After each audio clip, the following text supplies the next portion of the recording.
আসসালামু আলাইকুম এভরিওয়ান, তোমাদের সবার কি অবস্থা? আশা করি সবাই ভালো আছো এবং তোমাদের সবাইকে স্বাগতম আজকে আমাদের এই প্রথম ক্লাসে। যে তোমাদের ডিউ টার্গেট 0.4, তোমাদের ঢাবির জন্য যাদের টার্গেট তাদের আজকে প্রথম ক্লাস হবে ইংরেজি। এবং এই ইংরেজি নিয়ে তোমাদের ঢাবিতে একটা কথা প্রচলিত আছে যে তুমি যদি ইংরেজিতে পাশ করো আর্টস এর ইউনিট গুলোতে, তাহলে তোমার জন্য ঢাবিটা সিট কনফার্ম হয়ে যায়। কথাটা অনেকাংশে সত্য, কারণ ইংরেজিতে ম্যাক্সিমাম স্টুডেন্ট ফেল করে, যার কারণে তোমাকে ইংরেজিটা ফার্স্ট থেকে এমন ভাবে পড়তে হবে যাতে তোমার 15টা যে এমসিকিউ থাকবে তুমি অ্যাটলিস্ট যাতে 10টা বা 11টা পারো নেগেটিভ মার্ক না খেয়ে। এবং তোমার যে রিটেনটা রয়েছে রিটেনে অবশ্যই ভালো করতে হবে। এবং ঢাবিতে যারা 10+ হবে তুমি এই কথাটা মনে রাখবা যে বাকি যত ভার্সিটি রয়েছে তারা ইংরেজিতে ভালো করবে, এটা একদম ইনশিওর করে বলা যায়। তাই আমাদের একদম বেসিক থেকে অ্যাডভান্স পর্যন্ত পড়তে হবে, যে তোমাদের ইংরেজির যে বেসিকটা শুরু হয় এই বেসিক থেকে অ্যাডভান্স পর্যন্ত পড়বো, কিন্তু বুঝে বুঝে পড়তে হবে, সাথে প্র্যাকটিস গুলো করতে হবে। তোমাদের বাসায় যে কোনো বই, ইংরেজি যে এডমিশন রিলেটেড যে কোনো বই থাকলেই হবে। আমি যেগুলো পড়িয়ে দেব, যে টপিক গুলো পড়িয়ে দেবো, রুলস প্র্যাকটিস যেগুলো আমি করাই দেবো, তোমরা এই টপিক গুলো জাস্ট বের করে ওই বইগুলো থেকে যে ভার্সিটি জব বিসিএস যে প্রশ্নগুলো এসেছে সেগুলো জাস্ট তোমার প্র্যাকটিস করে যাবে, তাহলে দেখবে যে তোমাদের প্রিপারেশনটা ইনশাল্লাহ 100% হয়ে যাবে। তো আজকে ফার্স্টে দেখো যে ইংলিশ বেসিক টক্স, আমরা ইংরেজি যে বেসিক যে ধারণাগুলো রয়েছে সেগুলো নিয়ে আজকে একটু কথা বলবো। ক্লাসটা যেহেতু আজকে ফার্স্ট, তাই একদম বেসিক থেকে শুরু করতেছি। দেখো আমাদের সবার একটা কথা আর কি মাথায় অল টাইম ঘুরে, যে বাক্যের লাস্টে যেটা থাকে সেটা আসলে কি হয়। আমরা যদি বলি যে তুমি অ্যাসার্টিভ সেন্টেন্সে স্ট্রাকচার বলো, তাহলে সে বলে দেয় যে subject plus verb plus object, তাই না? আমরা যে কেউ এখনো আমাদের এত বড় হয়ে গেছি যে ইন্টার শেষ করে ফেলছি, এখন যে কেউ জিজ্ঞাসা করে যে অ্যাসার্টিভ সেন্টেন্স স্ট্রাকচার, সে বলে subject plus verb plus object. আসলে বাক্যের শেষে কি সবসময় অবজেক্ট থাকে কি থাকে না, বা কি কি থাকে, এই বিষয়টা আমাদেরকে জানতে হবে। আর যদি বলি যে my mother is in the kitchen, আমি যদি বলি যে এখানে অবজেক্ট কোনটা, তোমরা কি দেখাবা? অনেক স্টুডেন্ট বলতে পারো যে এখানে অবজেক্ট হচ্ছে ইন দা কিচেন, কারণ কি এটা বাক্যের লাস্টে, যার কারণে এটা অবজেক্ট হয়ে গিয়েছে। আসলে ভাই বাক্যের লাস্টে থেকে যে সবসময় অবজেক্ট হয় এরকমটা না। আমরা বাক্যের লাস্টে কয়েকটা জিনিস দেখতে পারবো, এর মধ্যে অবজেক্ট থাকতে পারে, কমপ্লিমেন্ট থাকতে পারে, ঠিক আছে? তো দেখো my mother is in the kitchen, আমার মা কোথায় রয়েছে, কোথায়, কোথায় মানে কি, হোয়ার। হোয়ার মানে হচ্ছে কোথায়। তাহলে তুমি হোয়ার দ্বারা যখন কোনো অ্যান্সার পাবা, যে হোয়ার দ্বারা বাক্যের মূল ভাবকে কাকে প্রশ্ন করতে হবে, বাক্যের মূল ভাবকে, হোয়ার দ্বারা বাক্যের মূল ভাবকে প্রশ্ন করতে হবে, তাহলে একটা অ্যান্সার পাবা। যে অ্যান্সারটা পাবা সেটা হচ্ছে অ্যাডভার্ব। কি হবে ভাইরা? সেটা হবে অ্যাডভার্ব। তাহলে এই যে my mother in the kitchen, যদি প্রশ্নে আসে যে ইন দা কিচেনটা কি, ইন দা কিচেনটা তোমরা অনায়াসে অবজেক্ট না দেখায় কি দেখাবা, অ্যাডভার্ব দেখাবা। কেননা আমার মা কোথায় রয়েছে, কিচেনে রয়েছে। কোথায়? কিচেনে। এই জন্য এই যে অ্যান্সারটা পাওয়া গেল কোথায়, এই জন্য আমরা এটা কি দেখাবো, অ্যাডভার্ব দেখাবো। তার মানে কি বাক্যের লাস্টে অল টাইম অবজেক্ট হয় না। এখন তোমাদের একটা সবচেয়ে বড় যেটা সমস্যা সেটা হচ্ছে ভাই ভাইয়া অবজেক্ট এন্ড হচ্ছে কমপ্লিমেন্ট, অবজেক্ট এন্ড কমপ্লিমেন্ট দুইটা জিনিসই তো প্রায় সেম, এটার পার্থক্যটা কিভাবে খুঁজে বের করব? হ্যাঁ, তোমাদের কথা অনেক বেশি ঠিক আছে যে অবজেক্ট এবং কমপ্লিমেন্ট দুইটা যেহেতু বাক্যের লাস্টে থাকে, আমাদের কাছে একদম সেম মনে হয়, এর মধ্যে আমরা কোনো পার্থক্য সাধারণত খুঁজে পাই না। যারা পড়াশোনা করে না তারা সাধারণত এর মধ্যে পার্থক্য খুঁজে পায় না, কিন্তু এর মধ্যেও আমাদের কয়েকটা পার্থক্য রয়েছে এবং তোমাদের এখান থেকে অ্যান্সার ভুল হয়ে যেতে পারে। অনেক সময় অপশনে দেখতে পারবা যে অবজেক্টও থাকে কমপ্লিমেন্টও থাকে, তুমি কোনটা দেখাবা? যে কোনো একটা থাকে তুমি দেখা দিতে পারলা, কিন্তু দুইটা যদি থাকে তখন তুমি কি দেখাবে, এই জিনিসটা একটু দেখতে হবে। যে দেখো ফার্স্টে আমরা অবজেক্টটা নিয়ে একটু বিস্তারিত আলোচনা করি, এরপর আমরা কমপ্লিমেন্টে চলে যাব, ঠিক আছে? ফার্স্টে আমরা অবজেক্টে আসতেছি। তো অবজেক্ট,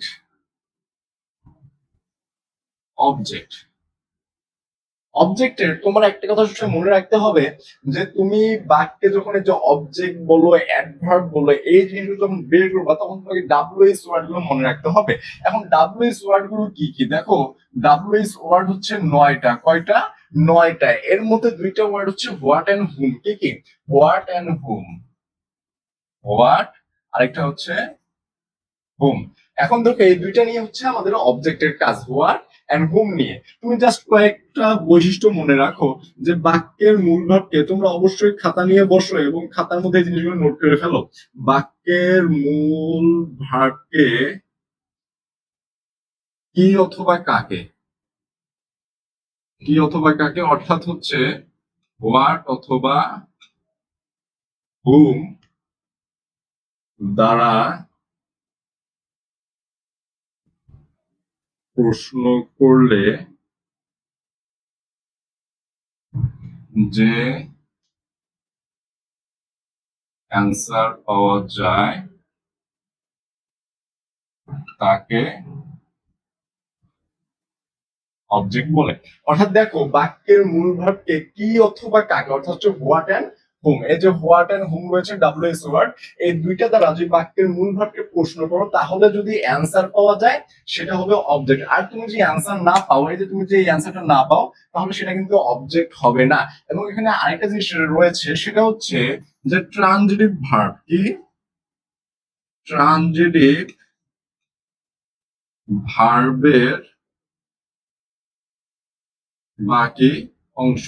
এখন এই বৈশিষ্ট্যটা তোমাদের জন্য একটু কঠিন হতে পারে কারণ ট্রানজিটিভ ভার্ব এটা হচ্ছে ভার্বের মধ্যে আলোচনা। এখন ট্রানজিটিভ ভার্ব কাকে বলে, আমি যখন ট্রানজিটিভ ভার্ব কাকে বলে, তুমি যখন আসবে ট্রানজিটিভ ভার্ব, ট্রানজিটিভ ভার্ব, এখন এই ট্রানজিটিভ ভার্ব নিয়ে কথা বলতে গেলে তুমি যে বলা হয় যে ট্রানজিটিভ ভার্ব কাকে বলে, তোমাকে সংজ্ঞা দিতে হবে যে ভার্বের অবজেক্ট রয়েছে। কি যে ভার্বের অবজেক্ট আছে তাকে ট্রানজিটিভ ভার্ব বলে। অর্থাৎ ট্রানজিটিভ ভার্বের যে বাকি অংশ সেটাই কিন্তু অবজেক্ট হয়। এখন তোমাকে এই ট্রানজিটিভ ভার্ব এটা ভার্বের মধ্যে আলোচনা করতে হবে এবং তোমাকে এখানে আরেকটা জিনিস মনে রাখতে হবে সেটা হচ্ছে যে অবজেক্ট এবং কমপ্লিমেন্ট, এই কমপ্লিমেন্টের মধ্যে যখন পার্থক্য বের করবা তখন এই জিনিসটা খুবই লাগবে। তাই আমি এটা 3 নাম্বার বৈশিষ্ট্যে লিখে দিচ্ছি যে অবজেক্টটা সাবজেক্ট থেকে সবসময় ভিন্ন হবে। কি হবে? অবজেক্ট সাবজেক্ট থেকে ভিন্ন হবে। অর্থাৎ তোমার যে অবজেক্ট তুমি পাবা এটা সাবজেক্ট হবে না, মানে সাবজেক্টের মতো হবে না, সাবজেক্ট থেকে অবশ্যই ভিন্ন হবে। যদি ভিন্ন না হয় সেটা কিন্তু কমপ্লিমেন্ট হয়ে যাবে। এই জিনিসটা আমাদেরকে একটু মনে রাখতে হবে। আমি যদি বলি সিমরান কল্ড টুবা, এখানে দেখো যে সিমরানটা হচ্ছে সাবজেক্ট, তাই না? এটা হচ্ছে বাক্যের কর্তা, তার মানে এটা হচ্ছে সাবজেক্ট। আমরা যেটাকে সাবজেক্ট ধরি, ভার্ব হচ্ছে কল্ড। ভার্ব কি? ভার্ব হচ্ছে কল্ড। এখন তুবা দেখো, তুবাটা কি? এখানে আমরা এই বৈশিষ্ট্যগুলো অ্যাপ্লাই করব, করে দেখবো যে অ্যান্সারটা পাওয়া যায় কিনা। বাক্যের মূল ভার্বটা কি বা কাকে, অর্থাৎ হোয়াট অথবা হোম, এটা হচ্ছে মূল ভার্ব কল। তাহলে কলকে আমরা কি দ্বারা প্রশ্ন করব? কলকে আমরা প্রশ্ন করব হোয়াট অথবা হুম দ্বারা। কি কি কি কি দ্বারা? হোয়াট অথবা হুম দ্বারা। এখন সিমরান ডাকে, কাকে ডাকে? কাকে, অর্থাৎ যে হুম, হুমের অ্যান্সার পাচ্ছে কি? কাকে, তার মানে অ্যান্সার হচ্ছে তুবা। তাহলে এই তুবাটা অবজেক্ট হয়ে যাচ্ছে। এবং তুমি এখানে আরো একটা জিনিস দেখো যে এই সিমরান এবং তুবা এই দুইটা কিন্তু সেম জিনিস না, দুইটা কিন্তু আলাদা আলাদা জিনিস, দুইটা আলাদা আলাদা জিনিস, যার কারণে এটা কি হয়ে যাবে? এটা অবজেক্ট হয়ে যাবে। এবং ট্রানজিটিভ ভার্বের বাকি অংশ এটা তোমরা ভার্বের অংশের মধ্যে বুঝতে পারবা, কেননা কল্ড এটা আমরা ট্রানজিটিভ ভার্ব বলতে পারবো কারণ এর কি অবজেক্ট রয়েছে, এজন্য এটা ট্রানজিটিভ ভার্ব হিসেবেও বলা যাবে। এই গেল অবজেক্ট। এখন আমরা দেখবো কমপ্লিমেন্ট। কমপ্লিমেন্টটা আসলে কি এবং যে অবজেক্টের প্রকারভেদ রয়েছে এটা আমরা দেখবো। আগে কমপ্লিমেন্টটা দেখে যাই।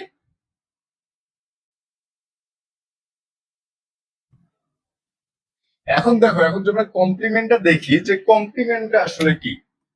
কমপ্লিমেন্ট, কমপ্লিমেন্ট কি? এটা যদি আমাদের প্রশ্ন আসে যে কমপ্লিমেন্ট কি, এখানে তোমাদেরকে কয়েকটা বৈশিষ্ট্য মনে রাখতে হবে। যদি এই বৈশিষ্ট্যগুলো মাথায় থাকে এবং তোমার জাস্ট এক দুইটা গুলো অপশন, এই যে এক্সাম্পল গুলো এগুলো মাথায় রাখবা তাহলে আর কোনো প্রবলেম হবে না, একদম আজীবনের জন্য মনে থাকবে। তোমাদের ইংলিশটা দেখো, তোমরা ইংলিশ ক্লাস 6-7 থেকে প্রায় 6-7 থেকে তোমরা যে voice, narration, perceive speech, tense, verb এগুলো পড়ে আসতেছো, কিন্তু দেখা যায় আমরা যখন মাস্টার শেষ হয় তখন আমরা এগুলোই পড়ি, এন্ড যখন জবের প্রিপারেশন নেই তখন কিন্তু আমরা এগুলোই পড়ি। কেন পড়ি? কারণ আমাদের যে প্রপার নলেজ, এই প্রপার নলেজটা আমরা গ্যাদার করতে পারি না, যার কারণে কিন্তু আমাদেরকে পড়তে হয়। যার কারণে তুমি যে বিষয়গুলো পড়বে একদম বেসিক থেকে অ্যাডভান্স পর্যন্ত পড়তে হবে, যার কারণে তোমাদের মাথায় একদম সবসময় থাকে। ঠিক আছে? তো এই কমপ্লিমেন্ট কি, কমপ্লিমেন্ট কি যখন আসবে তখন হচ্ছে ফার্স্ট যে বৈশিষ্ট্য তুমি লিখবা সাবজেক্ট এর ভিন্ন পরিচয়। সাবজেক্টের ভিন্ন পরিচয় মানে সাবজেক্টের আলাদা কোনো পরিচয় প্রদান করবে। মানে যদি বলা হয় যে মেহেদি, আবার এ হচ্ছে ডক্টর, তার মানে কি মেহেদি হচ্ছে একটা নাম, ধরো এই স্টুডেন্ট, তার মানে কি এর কয়েকটা পরিচয় আমরা পেলাম, যে একজন হচ্ছে ডক্টর, আবার স্টুডেন্ট, আবার তার নাম কি মেহেদি। তার মানে তুমি একটা সাবজেক্টের কয়েকটা পরিচয় পাচ্ছ। যখন একটা সাবজেক্টের ভিন্ন পরিচয় পাবা, আরো অনেক পরিচয় পাবা, সেগুলো কি হবে? সেগুলো হবে কমপ্লিমেন্ট। এবং এর আরেকটা সহজ বৈশিষ্ট্য হচ্ছে লিঙ্কিং, লিঙ্কিং ভার্বের পরের অংশ, লিঙ্কিং ভার্বের পরের অংশ। তার মানে তোমাদের লিঙ্কিং ভার্ব থাকবে, এর কিন্তু পরের অংশ। হ্যাঁ, বারবার বলতেছে ভার্বের যে অংশগুলো রয়েছে এগুলো কিন্তু আমরা ভার্বের যে টপিক রয়েছে তখন দেখবো, তখন বিস্তারিত ভাবে জিনিসগুলো দেখে থাকবো। ঠিক আছে? তাহলে দেখো আমি যদি বলি যে হি ইজ গভর্নর, তাহলে দেখো হি ইজ গভর্নর, হি হচ্ছে সাবজেক্ট, এটা হচ্ছে সাবজেক্ট, এর আরেকটা পরিচয় হচ্ছে গভর্নর, এবং ইজটা কি, ইজটা হচ্ছে linking verb, linking verb, linking verb. তাহলে লিঙ্কিং ভার্বের পরের অংশ, এবং হি এই সাবজেক্ট আরেকটা পরিচয় কি গভর্নর, যার কারণে গভর্নরটা কিন্তু অবজেক্ট হবে না, এটা হচ্ছে নট অবজেক্ট, এটা নট অবজেক্ট, এটা কি হবে? এটা হবে কমপ্লিমেন্ট। কি হবে? কমপ্লিমেন্ট। কেন? কারণ হচ্ছে এটা সাবজেক্টের আলাদা পরিচয়। ঠিক আছে? আশা করি বুঝতে পারছো। এখন আমরা দেখব যে অবজেক্ট কত প্রকার এবং কমপ্লিমেন্ট এগুলো আসলে কত প্রকার এবং কি কি হয়।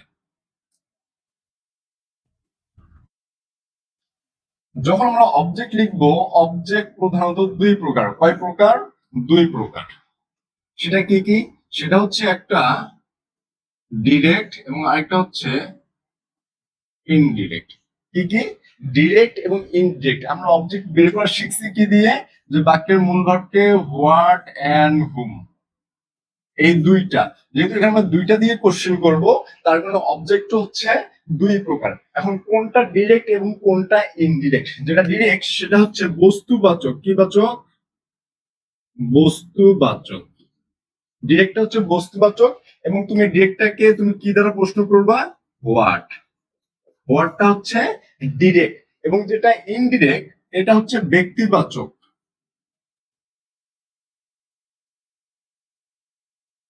ইনডিরেক্টটা হচ্ছে ব্যক্তিবাচক, এবং তোমাকে এটা প্রশ্ন করতে হবে কি দিয়ে? হুম দ্বারা। কি দ্বারা? হুম দ্বারা। তাহলে অবজেক্ট হচ্ছে দুই প্রকার, একটা হচ্ছে ডিরেক্ট আর একটা হচ্ছে ইনডিরেক্ট। তুমি ডিরেক্টের বাংলা হচ্ছে বস্তুবাচক, এবং তুমি এটাকে প্রশ্ন করতে হবে হোয়াট দ্বারা, এবং ইনডিরেক্ট যেটা এটা হচ্ছে ব্যক্তিবাচক এবং একে প্রশ্ন করতে হবে হুম দ্বারা। এখন সেন্টেন্সে ডিরেক্ট এবং ইনডিরেক্ট এটা কিভাবে বসবে? এটা সবসময় মনে রাখবা যে ফার্স্টে indirect object plus direct object বসে, এটা হচ্ছে নরমালি। ঠিক আছে? নরমালি তুমি indirect object plus direct object বসাতে পারো। আমি যদি বলি যে he gave me a red rose, he gave me a red rose. এখানে দেখো যে মি এটা হচ্ছে ব্যক্তিবাচক। আমরা যদি ভার্বকে হোয়াট এবং হুম দ্বারা প্রশ্ন করি, মূল ভার্ব কোনটা? মূল ভার্ব হচ্ছে গেভ। একে আমরা কি কি কি দ্বারা প্রশ্ন করব? হোয়াট এন্ড হুম। তাহলে সে দিয়েছিল, কি দিয়েছিল? A red rose. এটা আমরা কি অ্যান্সার পাচ্ছি? হোয়াট। হোয়াট অ্যান্সার পাচ্ছি আর রেড রোজ। এবং কাকে দিয়েছিল? হুম, আমাকে। কাকে দিয়েছিল? আমাকে। তাহলে এখানে আমরা অবজেক্ট পাচ্ছি কয়টা? অবজেক্ট পাচ্ছি দুইটা। He gave me a red rose. কি দিয়েছিল, আর রেড রোজ দিয়েছিল এবং কাকে দিয়েছিল, আমাকে দিয়েছিল। এখানে দেখো যে ইনডিরেক্ট অবজেক্ট অর্থাৎ ব্যক্তিবাচক এটা কিন্তু ফার্স্টে আসছে, এটা ফার্স্টে, এবং আর রেড রোজ এটা সেকেন্ডে চলে গেছে। তাহলে আমরা নর্মালি যেটা indirect object plus direct object এই অনুসারে কিন্তু বসবে, কিন্তু তুমি এই ডিরেক্ট অবজেক্টটাকে ফার্স্টে নিয়ে আসতে পারবা, ফার্স্টেও নিয়ে আসতে পারবা। সেটার পলিসিটা কি, তোমাকে সেই সময় ডিরেক্ট অবজেক্ট ডিও লিখলাম প্লাস প্রিপোজিশন বসাতে হবে, প্রিপোজিশন প্লাস আইও ইনডিরেক্ট অবজেক্ট। তার মানে direct object plus preposition plus indirect object. তাহলে তুমি এই সেন্টেন্সটাতে আর রেড রোজ যদি সামনে নিয়ে আসো তাহলে কি হয়, তাহলে দেখো he gave a red rose to me, he gave a red rose to me. অর্থাৎ তুমি এখানে আর রেড রোজ এই যে ডিরেক্ট অবজেক্ট এটাকে ফার্স্টে নিয়ে আসছো, কিন্তু একটা প্রিপোজিশন এখানে বসাতে হয়েছে, টু একটা প্রিপোজিশন বসাতে হয়েছে, এবং এরপরে তুমি কিন্তু ব্যক্তিবাচক অর্থাৎ ইনডিরেক্ট অবজেক্ট নিয়ে যাইতে পারছো। তার মানে তুমি যে অবজেক্ট যখন তুমি এইভাবে বসাবা তোমাকে অবশ্যই প্রিপোজিশন বসাতে হবে, কিন্তু নর্মালি তুমি যখন বসাবা indirect object plus direct object এভাবে বসালেই কিন্তু হয়ে যাবে। এটা গেল অবজেক্ট। আশা করি যে অবজেক্টে তোমাদের আর কোনো প্রবলেম থাকবে না, এবং বাক্যের লাস্টে আসলে যে অবজেক্ট দাগাবা এরকমটাও না, তোমাদেরকে বুঝে শুনে দাগাতে হবে, ঠিক আছে? এখন আমরা দেখবো কমপ্লিমেন্ট। কমপ্লিমেন্ট কত প্রকার হয়?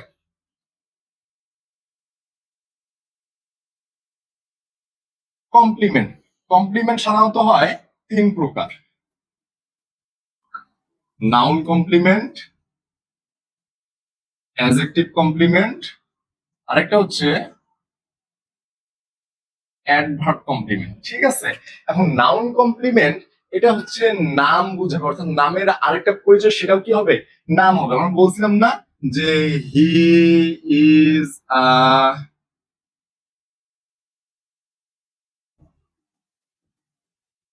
হি ইজ গভর্নর, আমরা এটা বলছিলাম। তার মানে দেখো যে এই যে হি এটা হচ্ছে একটা নাম বোঝাচ্ছে, এবং গভর্নর যেটা আরেকটা এটাও কিন্তু একটা নাম বোঝাচ্ছে, কার নাম, এরই আরেকটা পরিচয় বোঝাচ্ছে।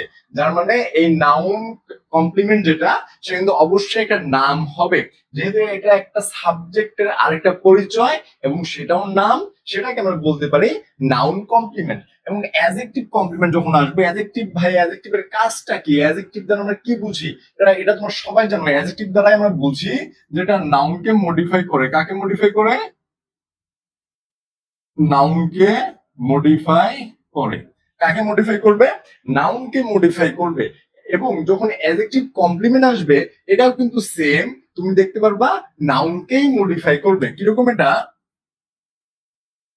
It looks nice, it looks nice. দেখো ইট লুকস নাইস যে ইহাকে সুন্দর দেখাচ্ছে। কাকে সুন্দর দেখাচ্ছে? ইহাকে। অর্থাৎ এই যে ইটের, ইটের একটা পরিচয় আসতেছে, এবং সেটা কি, এই যে একে সুন্দর দেখাচ্ছে, অর্থাৎ তুমি নাউনের একটা গুণ প্রকাশ করতেছো। এরকম যখন আসে সেটাকে আমরা বলি অ্যাডজেক্টিভ কমপ্লিমেন্ট। কি বলি? Adjective complement. এবং অ্যাডভার্ব কমপ্লিমেন্ট যখন আসবে, ভাই অ্যাডভার্ব আমরা ডাব্লিউএস ওয়ার্ড যেটা আছে সেটার মধ্যে কিন্তু অ্যাডভার্বের খেলাটা আসলে হয়। তুমি অ্যাডভার্ব সবসময় বের করবে কি কি দ্বারা? When, where, why, how. এই যে চারটা, এই চারটা কিন্তু অ্যাডভার্ব। এই চারটা কি? এই চারটা হচ্ছে adverb. When, where, why, how, এই চারটা অ্যাডভার্ব। এবং এই চারটা দ্বারা তুমি বাক্যের মূল ভার্বকে অর্থাৎ মেন ভার্বকে কোশ্চেন কি করতে হবে? কোশ্চেন। কোশ্চেন করলে যে অ্যান্সার পাবা সেটা হচ্ছে অ্যাডভার্ব। দেখো বুঝতে পারো কিনা? ওয়েন, হোয়ার, হোয়াই, হাউ এই চারটা দ্বারা বাক্যের মেন ভার্বকে কোশ্চেন করলে যে অ্যান্সার পাবা সেটা হচ্ছে অ্যাডভার্ব, এবং এই চারটা নিজেও অ্যাডভার্ব। তাহলে আমি যে বলছিলাম যে mother, sorry, my mother is in the kitchen, my mother is in the kitchen. এখানে দেখো আমার মা এটা হচ্ছে সাবজেক্ট, তাই না? আমার মা এটা হচ্ছে সাবজেক্ট। ভার্ব কি? ভার্ব হচ্ছে ইজ। ভার্ব হচ্ছে ইজ। এবং ইন দ্য কিচেন আমার মা আছে, কোথায় আছে, কোথায়, হোয়ার, কোথায় আছে। তার মানে এই ইজ কে যদি আমরা হোয়ার দ্বারা প্রশ্ন করি, অ্যান্সার আসতেছে ইন দা কিচেন। কোথায়? In the kitchen. যেহেতু ইন দা কিচেন হোয়ার এর অ্যান্সার আসতেছে, তার মানে এটা অনায়াসে কি হবে? Adverb complement. Adverb complement. এটাই হচ্ছে কমপ্লিমেন্ট এবং অবজেক্টের পার্থক্য। তাহলে আমরা অবজেক্ট এবং কমপ্লিমেন্টের পার্থক্য এক কথায় কি বলতে পারি? যে অবজেক্ট বাক্যের মূল বাক্যে হোয়াট এন্ড হুম দ্বারা প্রশ্ন করে যে অ্যান্সার পাওয়া যাবে সেটা হবে অবজেক্ট, এবং অবজেক্টটা সাবজেক্ট থেকে সবসময় ভিন্ন হবে। কি হবে? ভিন্ন হবে। এবং কমপ্লিমেন্ট যখন আসে, আরো একটা অবজেক্ট আমরা বলতে পারি যে ট্রানজিটিভ ভার্বের বাকি অংশ। আর যখন কমপ্লিমেন্ট আসবে, কমপ্লিমেন্ট হচ্ছে সাবজেক্টের ভিন্ন পরিচয়। কি? সাবজেক্টের ভিন্ন পরিচয়, মানে সাবজেক্টের অন্য একটা পরিচয় প্রদান করবে। এবং লিঙ্কিং ভার্বের বাকি অংশ। কিসের বাকি অংশ? লিঙ্কিং ভার্বের বাকি অংশ। লিঙ্কিং ভার্বের বাকি অংশ, সেটা কি হবে? সেটা হবে কমপ্লিমেন্ট। এটা হচ্ছে অবজেক্ট এবং কমপ্লিমেন্টের মধ্যে পার্থক্য। এবং তোমাদের এখানে আরেকটা জিনিস পড়ালাম যে অ্যাডভার্ব। সাধারণত তুমি অ্যাডভার্ব কি দ্বারা বের করবা? অ্যাডভার্ব বের করবা when, where, why, how. When, where, why, how এই চারটা দ্বারা বাক্যের মূল ভার্বকে প্রশ্ন করলে যে অ্যান্সার পাবা সেটা হচ্ছে adverb. When, where, why, how দ্বারা বাক্যের মূল ভার্বকে প্রশ্ন করলে যে অ্যান্সার পাবা সেটা হচ্ছে অ্যাডভার্ব। এবং হোয়েন, হোয়ার, হোয়াই, হাউ এই চারটা নিজেও অ্যাডভার্ব। এবং অবজেক্ট বের করবা কি দিয়ে? হোয়াট এন্ড হুম দ্বারা। কি কি দ্বারা? হোয়াট এন্ড হুম দ্বারা। হোয়াট এন্ড হুম দ্বারা। এখন বলো যে ডাব্লিউএইচ ওয়ার্ড কত প্রকার? ডাব্লিউএইচ ওয়ার্ড কয়টি? সরি, ডাব্লিউএইচ ওয়ার্ড কত প্রকার না ডাব্লিউএইচ ওয়ার্ড কয়টি এটা বলো দেখি। আমি অলরেডি 6টা বলে দিছি। ডাব্লিউএইচ ওয়ার্ড কয়টি? তোমাদের জন্য লিখে দিচ্ছি একদম। দেখো ডাব্লিউএইচ ওয়ার্ড, ডাব্লিউএইচ ওয়ার্ড এক নম্বরে হচ্ছে হোয়াট, হুম, এই দুইটা দ্বারা কি? অবজেক্ট, তাই না? এবং 3 নম্বরে হচ্ছে when, where, why, how. 4, 5, 6। 7 number who, whose, একটা হচ্ছে হুইস। দেখো 9টা হয়ে গেছে। What, whom, when, where, why, how, who, whose, which. তার মানে এই যে হোয়াট এন্ড হুম এটা হচ্ছে object, when, where, why, how এটা হচ্ছে কি? অ্যাডভার্ব, এবং হু, হুজ, হুইস এই হচ্ছে 9টা। এই 9টা ডাব্লিউএস ওয়ার্ড তোমাকে অবশ্যই মনে রাখতে হবে। কেননা তুমি যে প্রোনাউন করবা, তারপর হচ্ছে আরো যখন সামনে যাবা, তোমার এটা কিন্তু অবশ্যই লাগবে। তো আজকে আমাদের পড়ানোর টপিক কি কি ছিল? আমাদের পড়ানোর টপিক ছিল অবজেক্ট এবং কমপ্লিমেন্টের মধ্যে পার্থক্য। অবজেক্ট কত প্রকার, অবজেক্ট কাকে বলে, কমপ্লিমেন্ট কত প্রকার, কমপ্লিমেন্ট কাকে বলে, এবং অ্যাডভার্ব আমরা কি কি দ্বারা বের করতে পারি, বাক্যের লাস্টে সবসময় অবজেক্ট থাকে কিনা। দেখো তোমাদের এই কয়েক মিনিট লেকচারে কিন্তু অনেকগুলো পড়া হয়ে গেছে। এবং তোমাদের যেহেতু আজকে ফার্স্ট ক্লাস, তোমাদেরকে জাস্ট ধারণাতে ট্রাই করলাম যে আমরা কিভাবে ক্লাসগুলো নিব। আশা করি এই ক্লাসগুলো তোমাদের ভালো লাগবে এবং তোমরা তোমাদের প্রিপারেশন অনেকটা গুছিয়ে নিতে পারবে। এবং তোমরা যারা এখন আমাদের কোর্সটা এনরোল করো নাই, আমাদের যে হোয়াটসঅ্যাপ নাম্বার রয়েছে 01720828052, তোমরা কিন্তু এখানে নক করে বিস্তারিত জেনে আমাদের সাথে অ্যাড হয়ে যেতে পারো। তোমাদের দীর্ঘ জার্নি আমাদের সাথে শেয়ার করতে পারো। ঠিক আছে? আশা করি ক্লাসগুলো তোমাদের ভালো লাগবে। এবং আজকে যেহেতু ফার্স্ট ক্লাস, আজকে আর বেশি কিছু পড়াবো না, তোমাদেরকে জাস্ট হিন্টস দিয়ে তৈরি একটা ট্রাই করলাম। এবং তোমাদের বাসায় যার যে বই রয়েছে সেই বই ফার্স্টে বের করবা। বের করে object versus complement, object versus complement এটা একটু দেখবে। এবং তোমাকে দেখতে পারবে যে অবজেক্ট না হয়ে বাক্যের লাস্টে কি কি থাকতে পারে, যে অ্যাডভার্ব থাকতে পারে, সেই অ্যাডভার্ব সম্পর্কে একটু দেয়া আছে। মানে জাস্ট তোমাদের যে বইও যে শুরু করছে এই 3-4 পেজ এই আলোচনাগুলো দেয়া রয়েছে ম্যাক্সিমাম বই। তাই তোমরা এগুলো বের করে একটু দেখার ট্রাই করবে। এবং তোমাদের ভার্সিটিতেও কিন্তু কিছু কিছু প্রশ্ন চলে আসছে এখান থেকে, হ্যাঁ, একটা দুইটা প্রশ্ন চলে আসতে পারে। যার কারণে এই বিষয়গুলো তোমরা একটু ভালো করে দেখে আসবে। আমি যে নেক্সট ক্লাসটি নিব, নেক্সট ক্লাসটি একটু লং টাইম হবে, সেটা হচ্ছে parts of speech. Parts of speech এটা নিয়ে আমরা পূর্ণাঙ্গ ধারণা দেওয়ার ট্রাই করব এবং এ টু জেড তোমাদেরকে পড়িয়ে দেবো একদম ভাজা ভাজা করে। এবং তোমরা যারা আমাদের সাথে প্রিপারেশন নিতে চাও অবশ্যই কোর্সে এনরোল করে আমাদের সাথে অ্যাড হয়ে যেতে পারো। তো আজ এই পর্যন্তই। আসসালামু আলাইকুম, ধন্যবাদ।